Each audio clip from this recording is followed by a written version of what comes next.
A lenda da mulher da boca rasgada, Kushizaki Onna. No Japão, há muitas histórias sobre fantasmas e espíritos vingativos, mas poucas são tão assustadoras quanto a lenda da Kushizaki Onna, a mulher da boca rasgada. A lenda surgiu no período Heian, 794-1185, mas se popularizou nos anos 70, quando relatos de encontros com essa entidade causaram pânico no Japão. Dizem que Kushizaki Onna era uma mulher extremamente bonita, casada com um samurai ciumento. No entanto, sua vaidade a fez trair o marido, e, como punição, ele cortou sua boca de orelha a orelha com um golpe de espada, dizendo: "Agora, quem vai te achar bonita?" Desde então, a mulher se tornou um espírito vingativo, vagando pelas ruas à noite com um longo casaco e uma máscara cirúrgica cobrindo o rosto.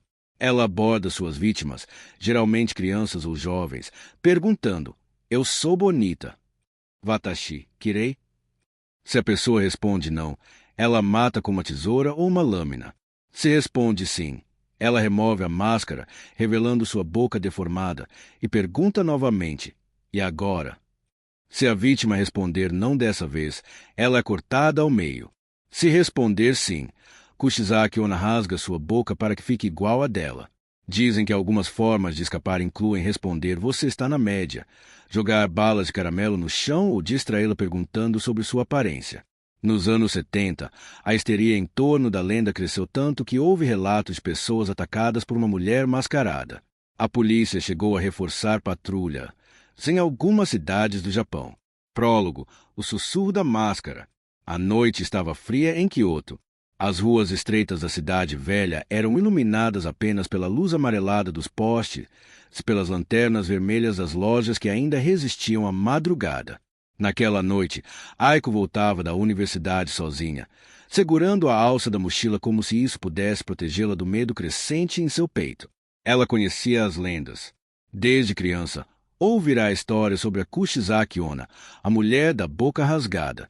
Seus avós sempre disseram para nunca andar sozinha à noite, se fosse abordada por uma mulher de máscara perguntando "eu sou bonita". Jamais responder diretamente. Mas essas eram apenas histórias, certo? Apenas contos de terror para assustar crianças. Ou pelo menos, era o que ela pensava. Seus passos ecoavam pelo beco deserto. O vento sussurrava entre os galhos das cerejeiras, fazendo as pétalas caírem suavemente ao chão. Foi então que Aiko ouviu um sussurro, fraco, rouco, quase um lamento. Ela parou. O coração acelerou. O som vinha de trás dela. Virando-se lentamente, viu uma figura parada na sombra entre dois prédios. Era uma mulher alta, de cabelos longos e negros. Vestia um casaco bege, ligeiramente sujo, e uma máscara branca cobrindo metade de seu rosto. Aiko congelou. A mulher deu um passo à frente. Com uma voz baixa e arrastada, perguntou: "Watashi, kirei? Eu sou bonita?" O coração de Aiko pulou no peito. Ela queria correr, mas suas pernas estavam presas ao chão. Tentou lembrar do que diziam sobre a lenda. Se dissesse não, seria morta. Se dissesse sim, ela tiraria a máscara. Aiko engoliu em seco. Tentou manter a calma e respondeu hesitante: "Você está na média." Silêncio. A mulher inclinou a cabeça, como se analisasse sua resposta. O vento parou. O mundo ficou quieto. E então, a máscara caiu. O rosto por trás dela era um pesadelo. Sua boca estava rasgada de orelha a orelha, expondo gengivas inchadas e dentes afiados. Sangue seco escorria dos cantos. E quando ela sorriu, o cheiro de carne apodrecida encheu o ar. Aiko não pensou duas vezes. Correu. Mas a última coisa que ouviu antes de sumir na noite foi um sussurro atrás dela. E agora? Capítulo 1. O passado não esquecido. O vento cortante soprava pelas ruas desertas da antiga Kyoto, carregando consigo sussurros de uma tragédia esquecida. Na penumbra de um vilarejo isolado, uma mulher caminhava apressada, seu kimono vermelho se arrastando sobre o solo úmido. Seu nome era Aiko, e ela era conhecida por sua beleza hipnotizante, uma característica que encantava e despertava inveja ao mesmo tempo. Os homens da cidade a admiravam, e as mulheres sussurravam entre si, tecendo rumores sobre sua vida secreta. Mas nenhum olhar era mais intenso do que o de seu marido, um samurai de temperamento feroz chamado Hiroshi. O ciúme ardia dentro dele como brasas ocultas sob a cinza, e cada risada de Aiko com o estranho era como um punhal cravado em seu orgulho. Uma noite, Hiroshi voltou de uma batalha mais cedo do que o esperado. A porta de sua casa estava entreaberta e um riso abafado vinha do interior. Seus olhos se estreitaram ao encontrar Aiko conversando com um jovem comerciante, um homem que havia sido visto perto dela mais vezes do que o aceitável. A raiva nublou sua visão. Em um surto de fúria, ele puxou a lâmina curta que trazia consigo e avançou. O comerciante fugiu antes que algo pior acontecesse, mas Aiko não teve a mesma sorte. Você acha que é mais esperta do que eu? Hiroshi rosnou, segurando-a pelos cabelos. Ela tentou se explicar, mas sua voz foi silenciada pelo brilho frio da lâmina passando por seus lábios. O corte foi preciso, brutal, estendendo-se de uma orelha a outra. O sangue quente escorreu por seu queixo, misturando-se ao grito de dor que nunca se completou. Hiroshi a deixou agonizando no chão. Seus olhos, antes cheios de beleza e vida, agora refletiam apenas ódio. Mas Aiko não morreu ali. Naquela noite, algo despertou dentro dela. Algo que nunca deveria ter sido libertado. A maldição. Após sua morte, o corpo de Aiko desapareceu misteriosamente. Alguns diziam que um xamã do vilarejo realizou um ritual proibido, ligando sua alma à terra em busca de vingança. Outros acreditavam que sua raiva era tão intensa que seu espírito recusou-se a descansar, transformando-se em algo maligno. Desde então, rumores começaram a circular. Mulheres desaparecendo, risadas sombrias ecoando nos becos e um rastro de sangue encontrado sem explicação. Mas o que mais apavorava os aldeões era o que diziam os sobreviventes. Ela usa uma máscara branca e pergunta se é bonita. Assim nasceu a lenda da Kushizaki Onna. E séculos depois, alguém estava prestes a descobrir que a maldição nunca desapareceu completamente.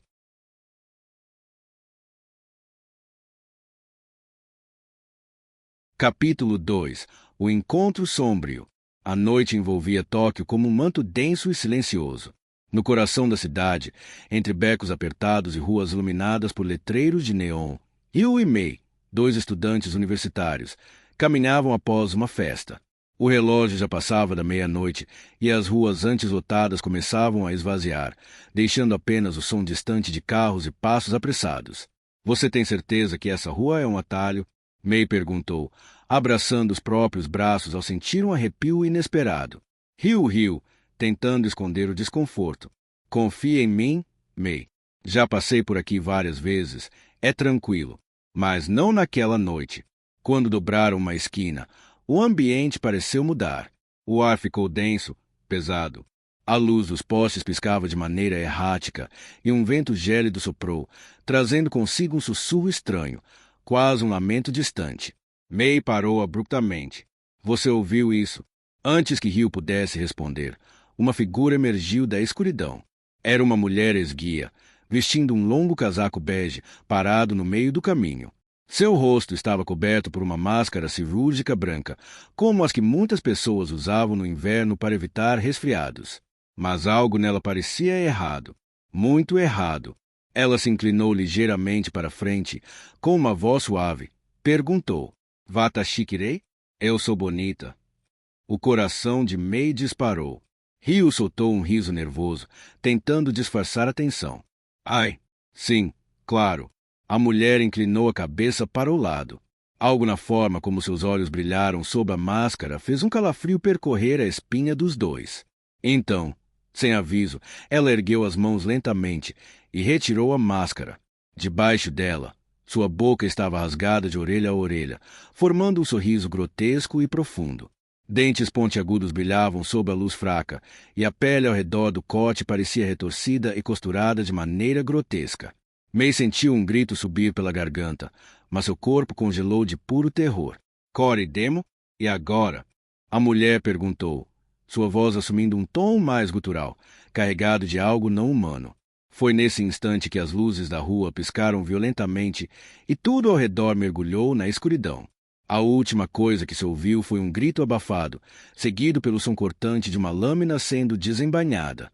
E então, silêncio. Capítulo 3. O ritual esquecido. O silêncio que se seguiu ao desaparecimento de Mei foi sufocante. O beco antes escuro agora parecia ainda mais apertado, e Rio sentia o peso da escuridão ao seu redor. Seu coração martelava dentro do peito enquanto seus olhos varriam o espaço vazio onde, até segundos atrás, sua amiga estivera. May? Sua voz saiu trêmula, quase um sussurro. Mas não houve resposta. O que aconteceu? Ele piscou, tentando entender. Um segundo ela estava lá, no outro, restava apenas o vazio. E aquela coisa, aquela mulher, desaparecera com ela. Engolindo seco, ele recuou, o suor escorrendo frio pelas costas. Precisava sair dali. Correr. Chamar alguém. Mas quando se virou para fugir, um som estranho ecoou pela rua deserta. Tap, tap, tap. Passos. Lentos e calculados, vindos da escuridão. Rio não pensou duas vezes. Girou nos calcanhares e disparou pela rua, sentindo o peso da adrenalina empurrá-lo para frente. Suas pernas corriam por instinto, e ele dobrou esquina sem pensar, apenas tentando se afastar daquele local. Foi então que avistou algo incomum. Uma pequena livraria antiga, com as luzes ainda acesas. Ele entrou sem hesitar, empurrando a porta de vidro com tanta força que um pequeno sino na entrada tilintou descontroladamente. Atrás do balcão, um velho japonês de expressão séria ergueu os olhos, encarando-o sem demonstrar surpresa. Você precisa me ajudar. Rio arfou, encostando-se na porta enquanto tentava recuperar o fôlego. A mulher. Ela levou minha amiga. O velho manteve a expressão neutra, mas seus olhos brilharam com um entendimento sombrio. Você a viu, não viu? Ele perguntou, com uma voz rouca. Rio assentiu, ainda trêmulo. O senhor fechou o livro que estava lendo e caminhou até uma estante cheia de pergaminhos antigos. Com mãos calejadas, puxou um deles e o desenrolou sobre o balcão. As ilustrações desbotadas mostravam um desenho assustadoramente familiar, a figura de uma mulher com o rosto grotescamente rasgado de orelha a orelha. Kushizaki Onna, o velho murmurou. Rio estremeceu ao ouvir o nome. Essa história é real? O senhor ergueu os olhos para ele. Tão real quanto o sangue que ela já derramou. Rio sentiu um calafrio subir pela espinha. Como eu posso parar isso? Como eu trago May de volta? O velho soltou um suspiro pesado e apontou para um dos símbolos desenhados no pergaminho. Há um ritual antigo, quase esquecido, que pode selar Kushizaki Onna, mas exige coragem. E uma escolha terrível. Rio engoliu seco. O que eu preciso fazer? O velho ficou em silêncio por um momento, depois respondeu com uma única frase. Você deve encará-la, enganá-la. A porta da livraria tremeu violentamente, como se algo do lado de fora estivesse tentando entrar. Ela está vindo, o velho sussurrou. E então, as luzes começaram a piscar.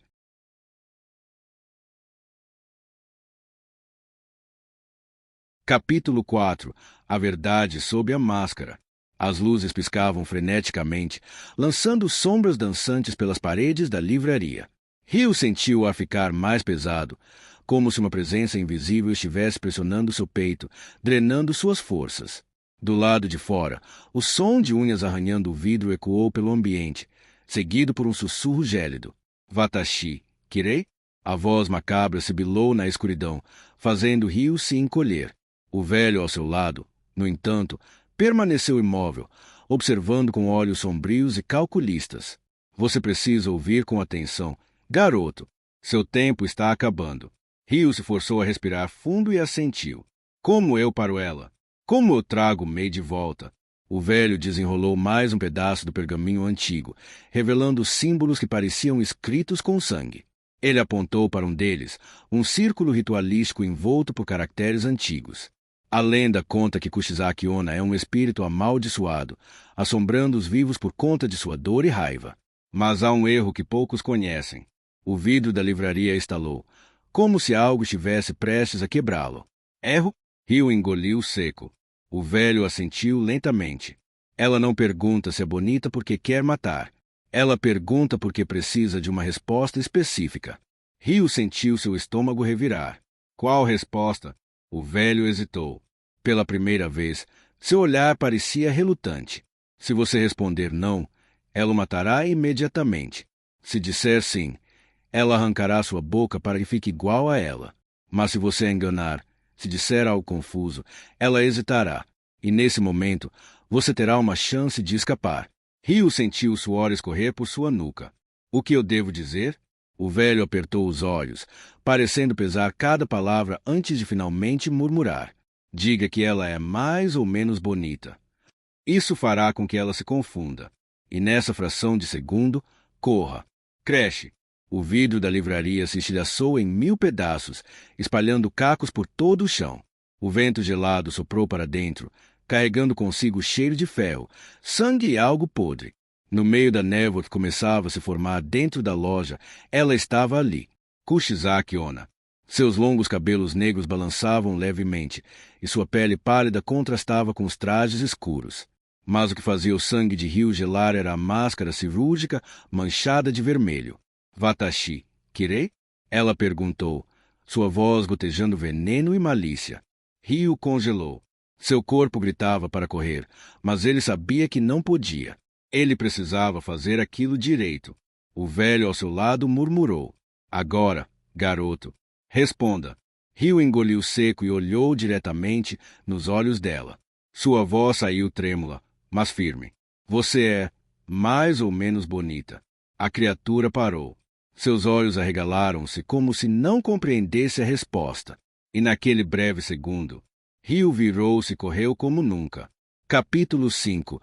A última pergunta. Rio correu sem olhar para trás.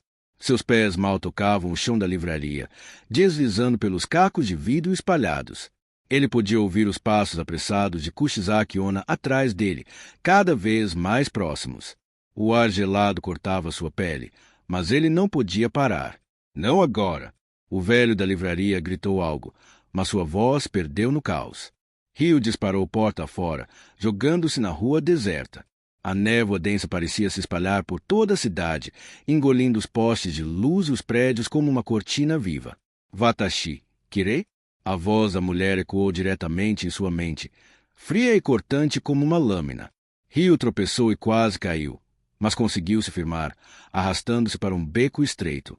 Sua respiração estava acelerada e seu coração parecia prestes a explodir.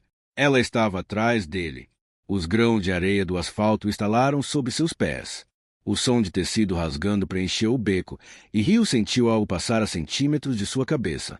Ele não precisou olhar para saber que era a tesoura afiada da entidade. Ela estava brincando com ele.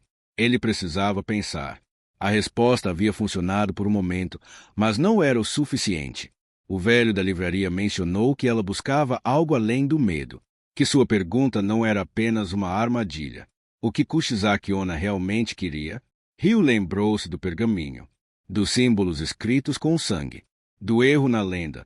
Se disser algo confuso, ela hesitará, mas há algo mais. Seus olhos se arregalaram. Claro, ela não queria apenas confusão. Ela queria uma resposta que a libertasse. Respirando fundo, Rio parou de correr. Virou-se lentamente. Ela estava lá. A névoa se agitou ao redor de seu corpo esguio. Sua máscara suja estava ligeiramente rasgada, revelando os contornos macabros de sua boca dilacerada. Seus olhos brilhavam na penumbra, fixos nele. Ela inclinou a cabeça para o lado, os cabelos deslizando sobre o rosto como serpentes negras. Watashi, kirei? A pergunta saiu novamente, mas desta vez havia algo diferente. Uma hesitação. Um tom quase suplicante. Rio engoliu seco. Ele sabia a resposta agora. Fechando os olhos por um instante, ele reuniu toda a coragem que lhe restava. Então, ele sorriu suavemente e disse: Você era. O silêncio caiu como um peso sobre o beco. O vento parou. A cidade ao redor pareceu prender a respiração. Os olhos de Kushizaki Onna se arregalaram. Ela não esperava aquilo. Por um segundo, ela não foi um monstro. Foi apenas uma mulher, presa em sua própria maldição. O corpo dela começou a tremer. A tesoura caiu de sua mão, ressoando no chão. A névoa ao redor se dissipou levemente. E então, ela desapareceu. O beco ficou vazio. Apenas um vento frio restou, sussurrando histórias de tempos passados. Rio cambaleou, tentando recuperar o fôlego. Ele havia sobrevivido.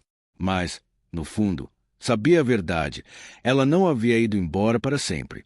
E um dia, ela faria a pergunta novamente. Fim. por enquanto. Gostou dessa história? Não se esqueça de curtir, comentar e se inscrever no canal para mais lendas urbanas macabras. Obrigado por assistir até o final. Se você gostou dessas histórias, não se esqueça de deixar seu like, compartilhar com os amigos e se inscrever no canal para não perder nenhum dos próximos contos sombrios. Ative o sininho para receber as notificações e mergulhar em novos mistérios aterrorizantes. Até o próximo vídeo.